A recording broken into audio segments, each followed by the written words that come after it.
દાંતા તાલુકાના પાડલિયા ગામે કે જે અંબાજીથી આશરે 12 કિલોમીટર દૂર આવેલું છે, ત્યાં સર્વે નંબર 9 કે જે ફોરેસ્ટ વિભાગની જગ્યા છે, ત્યાં સવારે 8:30 વાગે અંદાજિત નર્સરી અને પ્લાન્ટેશનની કામગીરી ચાલી રહી હતી. ફોરેસ્ટ વિભાગની સાથે સાથે પોલીસ અને રેવન્યુ ડિપાર્ટમેન્ટના લોકો પણ તેમની સાથે હતા. અંદાજિત 2:30 વાગ્યાના સમયગાળે 500 કરતાં પણ વધારે જે લોકોનું ટોળું છે, તેમને એક પૂર્વ આયોજિત રીતે કહી શકાય એવો પથ્થર, ગોફણ અને તીર કામઠાથી હુમલો કર્યો છે.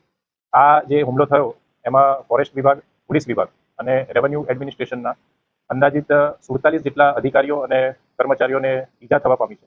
જેમાંથી 45 જે આપણા અધિકારી કર્મચારીઓ હતા કે જે ઈજાગ્રસ્ત થયા હતા, તેમને અહીંયા અંબાજી સિવિલ હોસ્પિટલ ખાતે લાવવામાં આવ્યા હતા અને એમાંથી વધુ સારવાર માટે 9 જણાને હાલમાં પાલનપુર ખાતે રિફર કરેલા છે અને 2 અધિકારીઓને સીધા જ પાલનપુર ખાતે અત્યારે સારવાર લઈ રહ્યા છે. તમામ જે ઘાયલ કર્મચારીઓ, જે અધિકારીઓ છે, એ હાલમાં સારવાર હેઠળ છે અને તમામની જે હાલત છે, તમામની જે પરિસ્થિતિ છે, એ હાલમાં સ્ટેબલ છે. પોલીસ વિભાગ દ્વારા હાલમાં FIR જે નોંધવાની કાર્યવાહી ચાલુમાં છે અને આ સંદર્ભમાં પોલીસ વિભાગ દ્વારા કડકમાં કડક કાર્યવાહી કરવામાં આવશે.